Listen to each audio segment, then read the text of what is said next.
If you're just now coming in, this will be the Advice from Advisors session, the newspaper version of that throughout the day. And if you're coming in, I'll just ask you to sit down front in this left-hand section. That way you'll be closer to the speakers.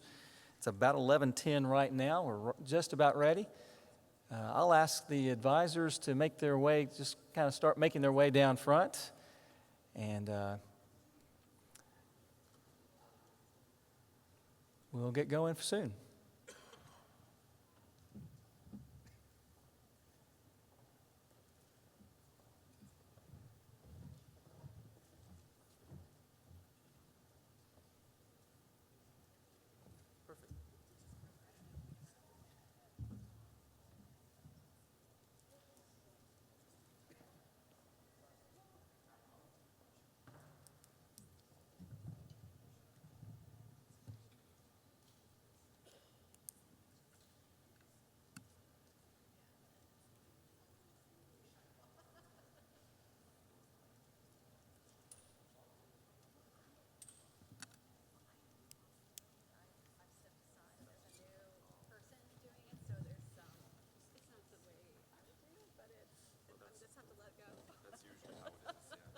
Hey, friend. Hey, hello.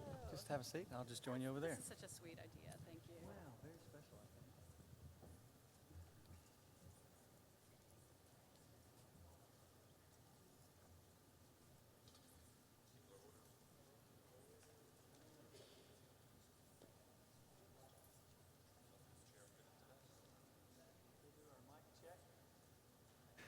think. Hello. This is my mic. It sounds good. David, can you try yours over there? I certainly can. Excellent. Joy, I think yours was okay. Can you hear me? And Denise? Hello. Hello. All right. We'll start in about, we'll give the ETS folks maybe 30 seconds, and we'll get going in 30 seconds. I realized there was a monitor up there that's really interesting. You can see it from here.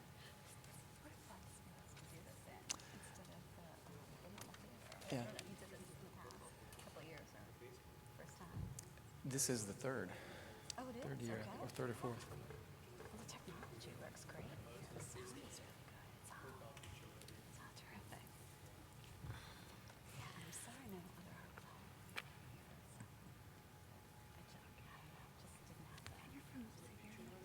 David Flannery. Nice to meet you too. And now you're still active as an advisor.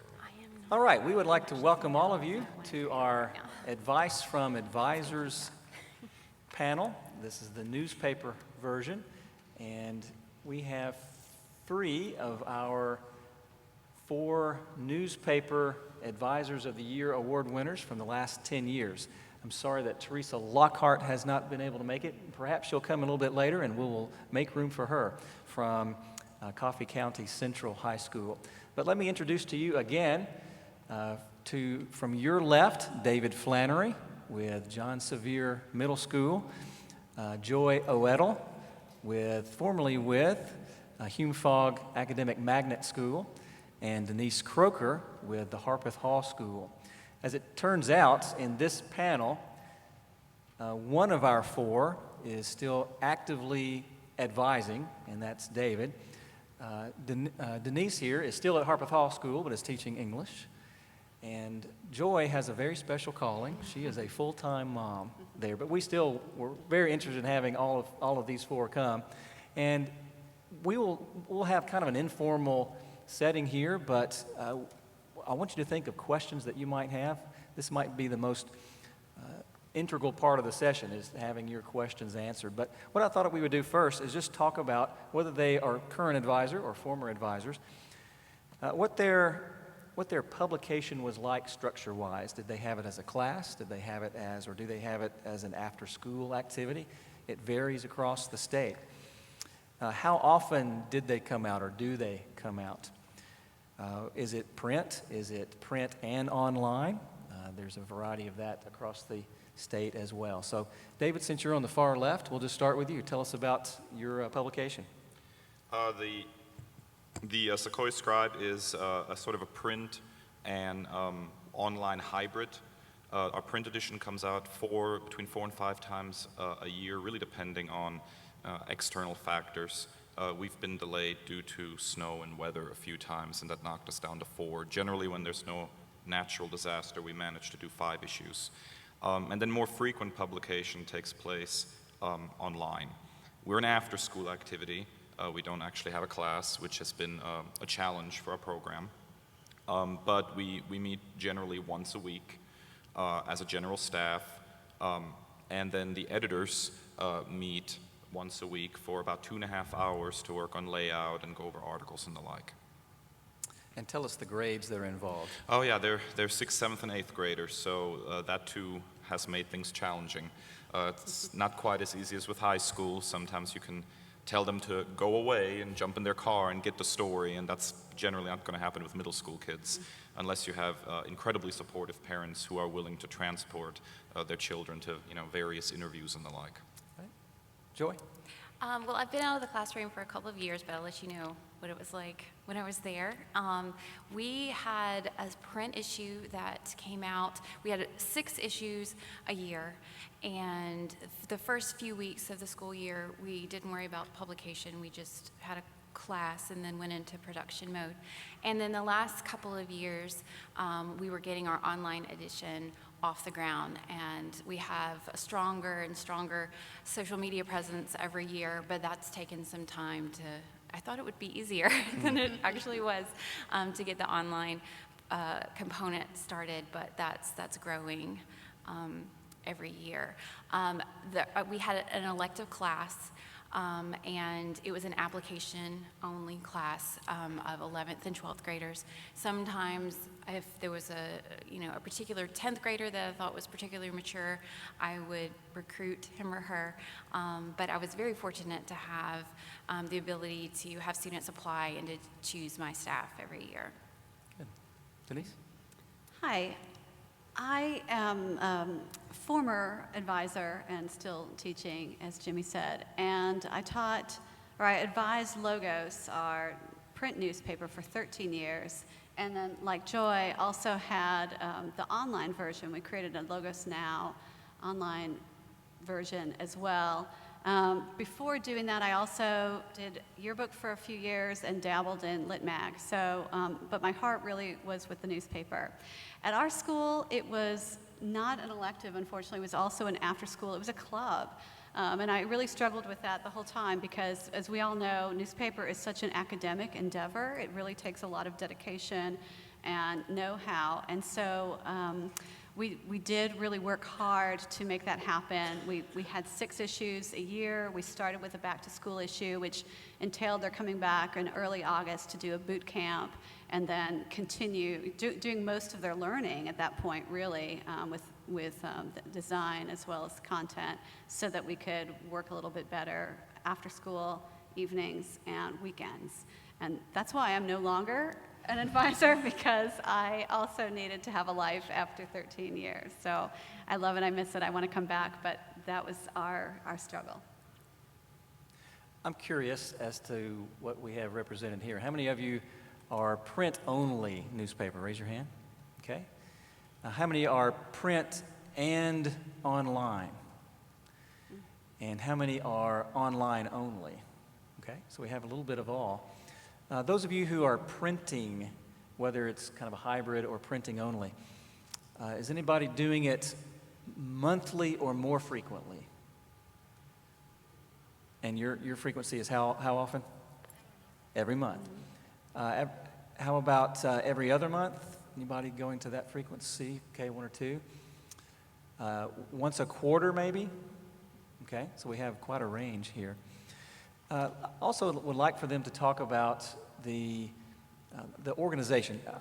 Talk to us about how you select. Sometimes your staff is presented to you. So how do you select your editor? What is that like? And maybe get into a little bit of motivation. How do you get organized the first week of the semester, or maybe during the summer, and get them kicked off for the school year? David? Oh, that's a big one. Staff organization. So we take applications. So it's an application-only club. Editors, same thing. There's a separate editor application. If I'm not familiar with the student previously, and I generally am, then there's an interview process. But what we try to do is select editors from a pool of returning staff members. So I try to encourage them to serve on our general staff first for a year, and if they still enjoy the work and would like to, a promotion and have kind of proven themselves, then they can apply to be an editor. We generally have a staff of about 30 to 40 students, depending on the school year, which is a good-sized staff for us, and then 6 section editors, and one of those section editors also functions as the editor-in-chief. As far as just coverage and organization, we don't use a beat system. And I've had some advisors criticize me for that. But when you're working with middle school students, it is so important to just keep a variety of experiences available to them. So I will have students who will write a review and be in the arts and entertainment section for a few weeks, and then they switch over and they write a feature. Or they become a little more investigative and do something for our investigative section, or they want to try opinion. So they kind of get to rotate around, and that has worked really well for them. Good. Joy, tell us about how you selected your staff, your editorial. Well, I would start Editors. the year before going to English classrooms and recruiting, and I would get the English teachers, who were always very gracious, to let me come and visit their sophomore English classes to talk about applying for journalism for the next year. And I would have applications with me, and I would really stress the importance of deadlines. The application involved a teacher recommendation, and they had to submit a sample article. And it wasn't to, I didn't expect them to know how to write in the style that I would be teaching them yet. I just wanted to make sure that they could meet their deadline. And so then I would talk to teachers, follow up on the recommendations. A lot of the students I already knew because I taught 9th grade English, so that was definitely helpful in helping me kind of know which students could be really responsible and reliable with deadlines. And then I would select the staff. Most of the time we would have a small get-together over the summer to get acquainted. It would be in my classroom. And then I spent a lot of time investing in helping the staff bond.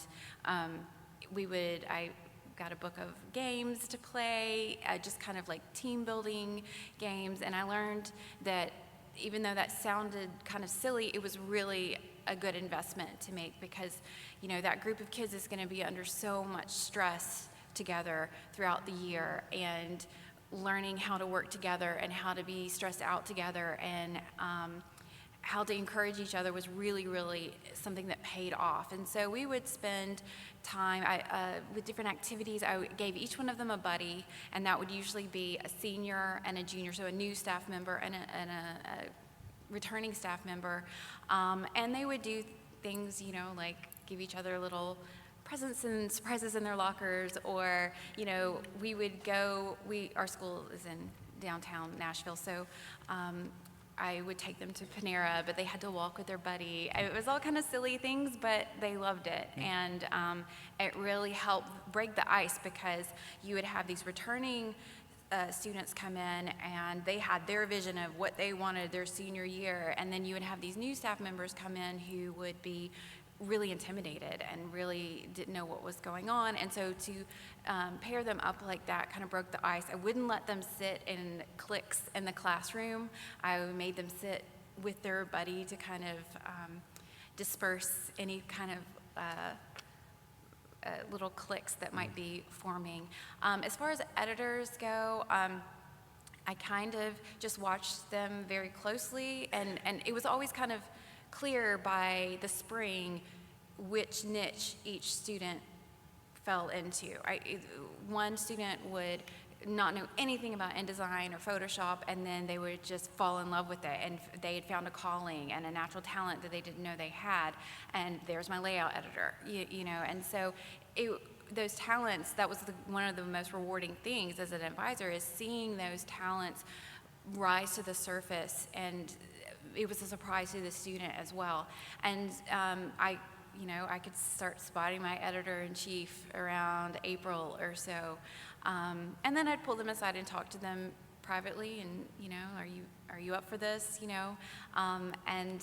and that's how we named our editorial staff. And I put a lot of emphasis on the general staff to make sure they use the channels of the hierarchy of the editorial board. And, I'm their advisor, but they need to learn to work together, and I'm there to solve problems and help them brainstorm, but they need to learn to work together, not come to me, go to your editor and follow the chain of command. And the best advisors are the ones, I think, who make themselves completely unneeded.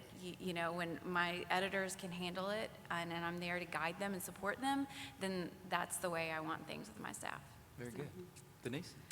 All right, well, because ours was a club, ours was open at any time to anybody. You could join the staff and write for one issue a year. You could write for all the issues a year.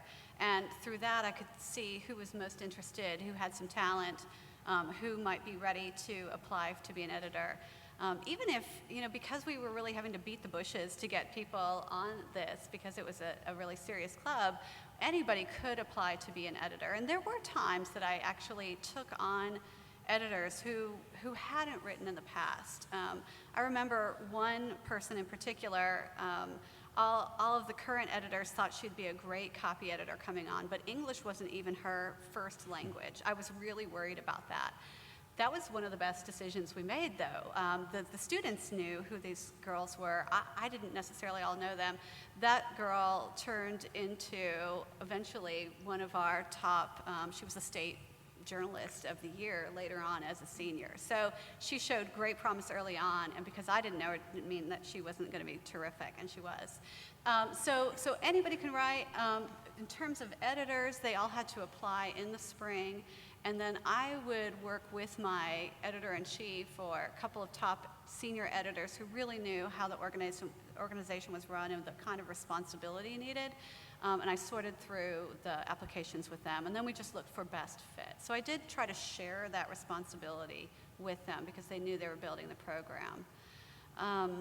When I first started, I had 2 editors-in-chief I just inherited, and then a collection of other editors. And that year, those editors-in-chief did not work well together. And in fact, it just didn't work. So one of them eventually dropped out, which I was really glad about. But as a result, I had this sort of prejudice against having a couple of top editors in that role. And what I learned over time is being editor-in-chief is a lot of work. And toward the end of my career in doing it, for the last couple of years, I actually did have girls share it so that somebody would be more of the crack the whip managing editor-in-chief. The other one would be more about the design kind of thing so that they could share the load, especially because it was an after-school activity. They couldn't necessarily always be there. Another thing I really struggled with is that I wish I could have just relied on people who, newspaper was their one and only deep love, and that was what they wanted to do. But the people who were attracted to newspaper were typically the more academically motivated girls who also were interested in everything else. And so maybe they were into sports, maybe they were into dance, they had a lot of activities going on, and so we were competing with that. That was really a problem. Yearbook solved that problem by saying, we don't want you to do anything else. If you can't work for Yearbook as your number one, that's it, forget it. But I sort of felt that those people their endeavor was a little less academic than ours. I did want some of those all-star kids. So we took on people who also had other obligations as well. I thought that was especially important for sports, for the sports editor. They had to kind of know sports in order to be able to write sports. So that's why we ended up pretty much doubling our editorships and having almost every position share it with somebody else. So if one person couldn't be there one weekend, another person could. And ideally, if they could be friends. You were talking about how to recruit people. That whole, it's wonderful to make friends when you're on staff, but I also think that it was really great to pull in people who were friends and wanted to spend that kind of time together.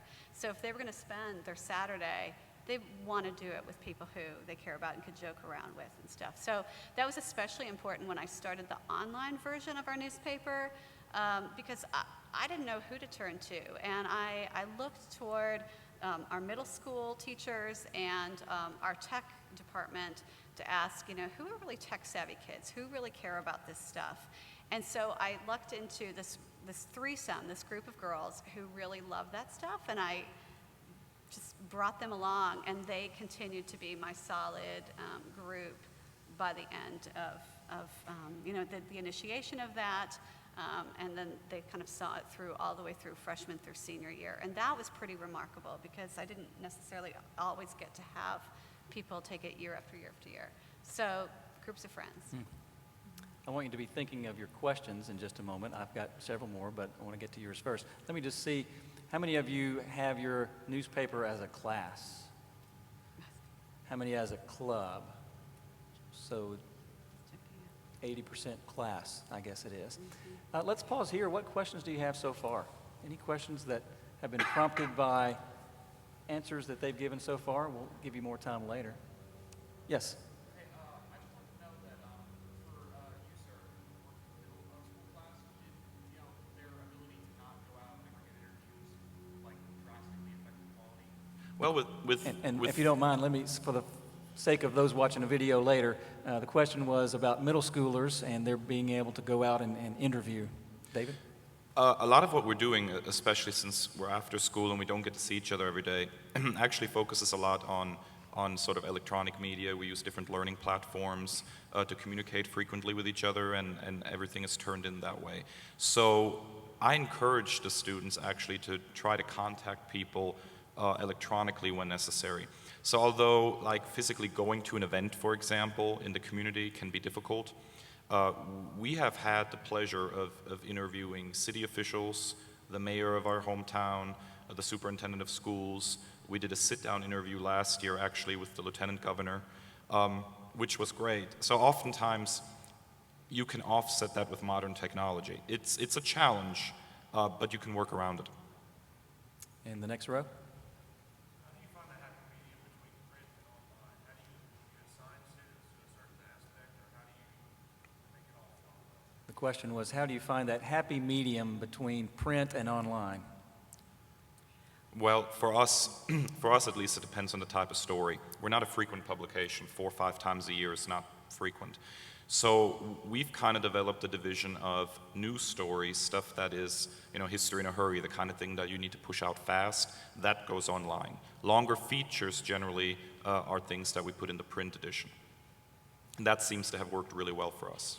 Joy? I was still grappling with that when I left. It's not easy.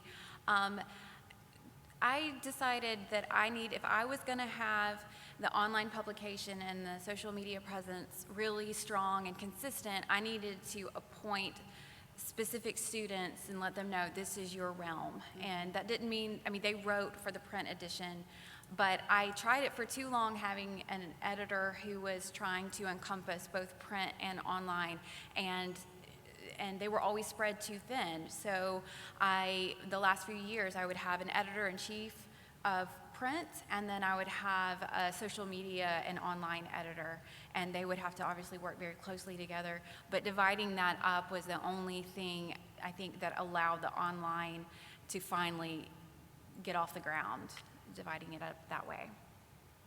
Denise? We had that core set I was talking about of these multimedia editors whose job initially was to do what you're not supposed to do online, which is dump all of your print articles onto the online source. But I gotta say, I liked that. I liked every time that we had a new print edition that people could immediately see that stuff online too. And then we could also take stories that were too long for the print edition and add sort of bonus material, if you will. And then on top of that, those people were responsible for jazzing it up. So they were really into making videos. So they just wanted to add, like the new video of, I wouldn't say the week, maybe every couple of weeks would be on there. Or those little surveys or quizzes to get people onto the site to respond to some things. So they got to have their own flavor with it, as well as representing the newspaper as a whole. So it became kind of a hybrid of both things. I would have really liked, what they talk about every time you go to these conferences is, try to throw things on there, put news on there as it's happening. Later, fill in more details. First get that breaking story, get some photos on there, put whatever that little bit, and then add it in. We just didn't have you know, the feet on the ground to be able to do that. Now and then that could happen. But it was tricky to do that. We were pretty much behind the times. Although I'd like to think that I'd like to think You it guys wasn't did great. true. You Yeah, guys did I don't great. know. I'd like to think we represented it. We're extremely motivated by Harpeth Hall's presence. I mean, I did pull up the website to show my staff of this is a good online publication. I mean, they did a great job, you know, and it is hard, you know, you're in classes all day, you know, how are you supposed to tweet? I mean, and some of that gets done, you know, but it's students have a lot more limitations, you know, obviously, than a professional journalist whose job it is to have that online contact throughout the day as things happen, so. And I will say that somebody was saying earlier about letting those people, or you said that letting those people, when you can kind of tell what they're really interested in, if it's design or whatever. I did have now and then, I'm thinking of one person in particular who loved that social media aspect. So even though she was a print editor, she was responsible for, you know, sending things out on Twitter, the Instagram, all of that kind of thing. And she is still very involved in that and has found her first job post-college now in social media. So that's a very exciting thing. That you could see that early on. Right. I think you have to have someone who is naturally going to be engaged with social media already and then put them on that. I don't think if you have someone who's just not someone who's tweeting a lot or into that kind of thing, and I think it's a lot harder to kind of make them that kind of person. I think you have to capitalize on those natural, you know, preferences of the students. As an advisor, you're really giving up a lot of control with that. It's a little scary. It's With very print, scary, you know yeah. what's going out there. Even with the online presence, everything, you know, you can set it up for them to be able to, you know, check it off before it goes out there. But this social media, I was just trusting that nothing would reflect badly on us. And so that also has to be Right. part of the, You have know, to be able decision. to trust the, you know, only a couple of staff members were allowed to post anything on behalf of our paper on social media, and I trusted them, and you know, I'd known most of my staff for 4 years as, you know, freshmen, so, but it was still nerve-wracking. I trusted them, I really, really did, but it was still hard, you know, and I think that's just something that advisors face in this day and age, you know, before our online presence, I could read every word that came out and proof it a million times, but letting go of that control is just something that I think advisors are facing more and more. And I will say we have been known to cheat. Yeah, so because we have such a limited time actually with the students who are doing journalism as an after-school activity, we've actually a few times, particularly for Twitter, used online tools that allow you to pre-schedule tweets. So when we know that something's going to go on, we actually kind of load up that buffer and make sure that even though the student can't actively tweet at that moment, at the very least we can let people know that something's happening. Good. I was at a workshop years ago. This was pre-internet. And they asked us in the audience, how often do you go to press? And whatever answer we gave, monthly, every other week, every week, they said, however often you publish, you need to be more frequent. If you're monthly, you need to be every other week. If you're printing every other week, you need to be weekly. If you're weekly, you need to go 3 days a week. If you're printing 3 days a week, you need to be going every day. And so our publication here at the university did that. We went from every other week to weekly. Well, now with the internet, you have to go with where your audience is, and our readers are already online and they're already going social. I remember when our university publication converted from totally print to totally digital, for that first few weeks, they were still thinking weekly basis. You know, the students were saying, oh, I guess we've got 4 more days to get the store. And we said, no, you've got to scratch that mentality. Everything has to be immediate. So I would encourage all of you, if it's a sporting event, if it's a special day that the principal holds. Yesterday, I guess here in town, Christ Presbyterian, they have a faculty member who is terminally ill with cancer, and he's in the last couple weeks or months of his life. The principal called buses in and said, got on the loud system and said, everybody get out of class, we're going to that professor's home, we're going to sing and pray to him. And I trust that the newspaper and the yearbook were all over that. They needed to be taking pictures, they needed to be shooting video, they needed to be writing about it and putting it on immediately. So I would just encourage all of you, if you're not online, you can do it for free. Go to a platform like WordPress and get online for free. You can do it in just a matter of minutes. Social-wise, again, just being constant, not necessarily every hour like sometimes young people are, but tweeting, a couple times a day, just letting people know what story you're working on or what story has already been run, or here's a story that we are working on, or here's some pictures from last night's game. I'll move on to content in just a few moments, but we might have a few more questions.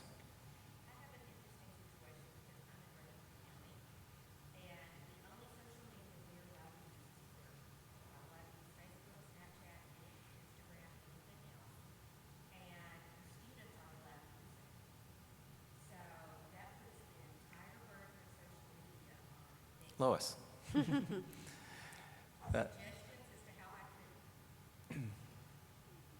The question here for those watching the video is students are not allowed to use the Twitter, and Twitter is the only social medium allowed, which puts the burden on the advisor. Thoughts on that? The pre-scheduling, I think. What you can do is you can have the students come in, you're the only one holding the password. And I think you can make a case for letting them schedule the tweets under your supervision. If they're pre-scheduled, you can literally log into whatever buffer you're using and you can look at what they've written. And if necessary, you could delete something. It'll certainly reassure the higher-ups. I think you can probably make a case for pre-scheduling. And once you got that foot in the door, once you got that door open just a crack, and they become more comfortable and they see that students using social media works, then you might be able to push that further. But that takes time. Hootsuite is a good Hootsuite is a good scheduler. You can get it on your computer. You can download the app Hootsuite. It's a nice app that allows you to pre-schedule tweets. Any other? My question is, I wonder, are the students on Twitter? I mean, is this for more the parents, or where can you find your students? So, I mean, mine are more into the Snapchat and Instagram than they are on Twitter. So I think that would be something to think about too. Like, how much is it worth it to you to send those out? I don't know.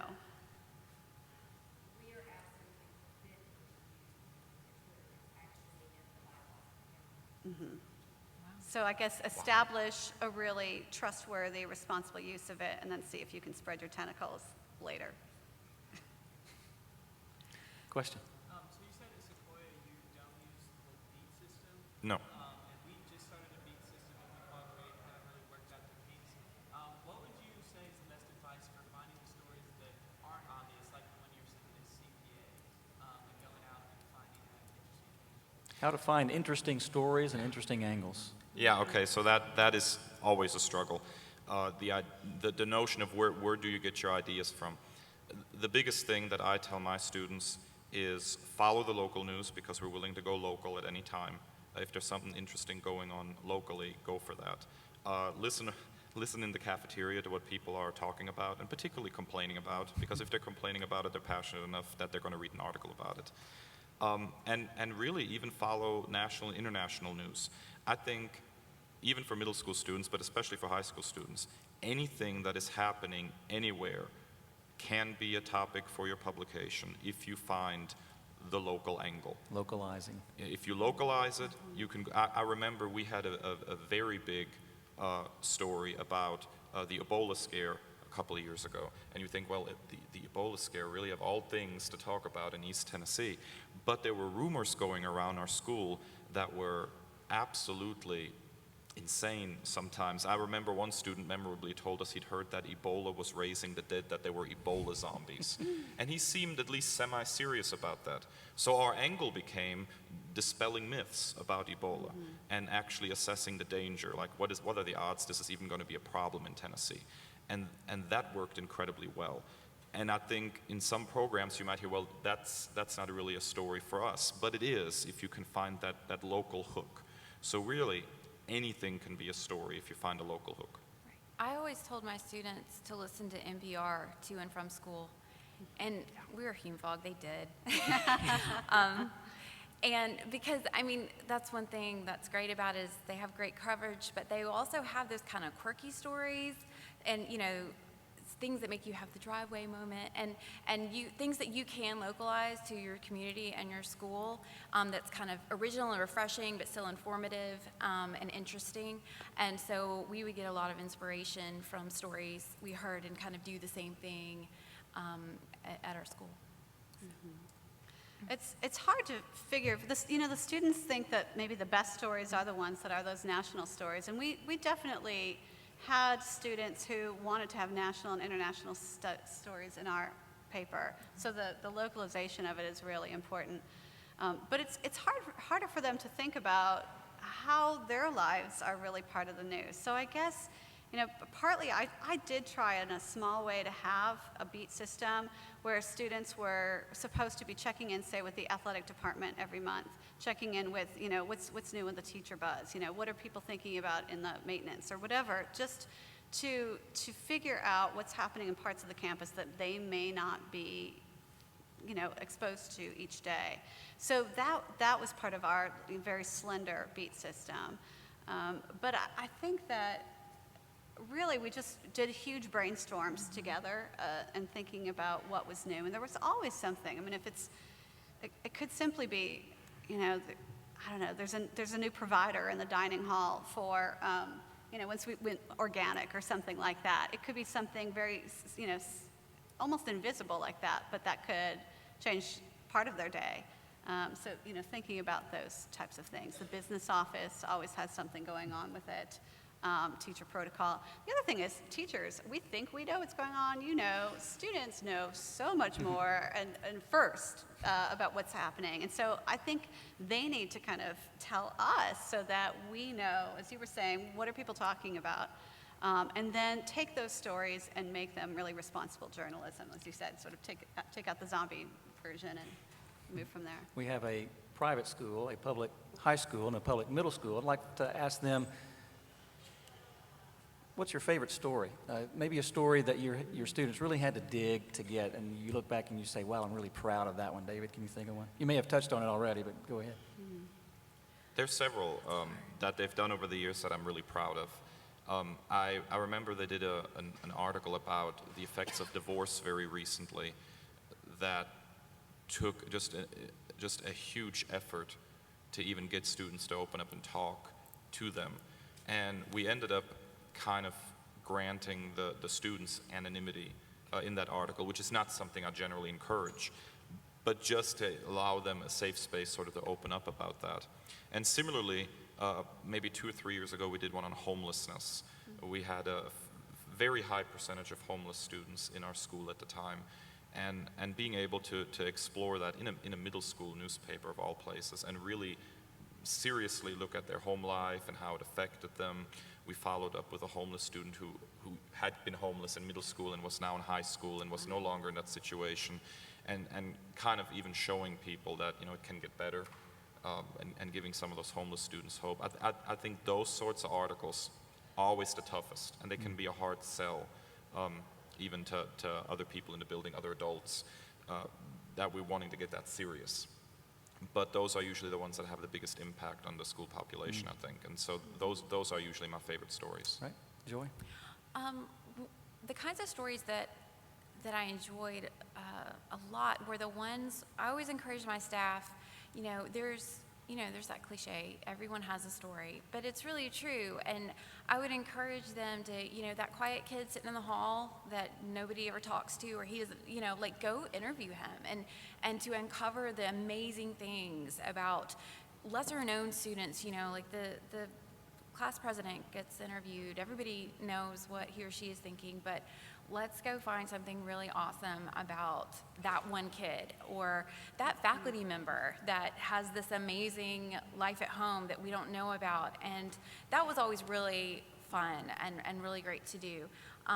We also covered homelessness in a kind of unique way. Again, our school is located downtown, so the contributor offices are just a couple of blocks away, and we actually had like a writer swap with them where one of our students wrote an article for the Contributor, and we published a story by one of their writers alongside ours. So that was a really cool kind of way to join forces, and they really enjoyed that.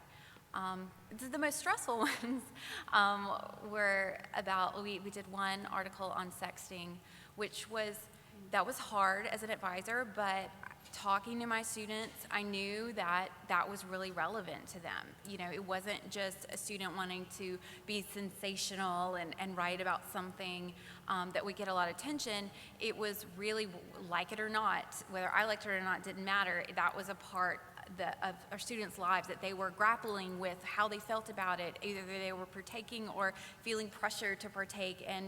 And these are huge issues for our students. So I help that student all along the way. You know, those sensitive articles, I would meet with that writer literally every day to check in on progress or edit drafts.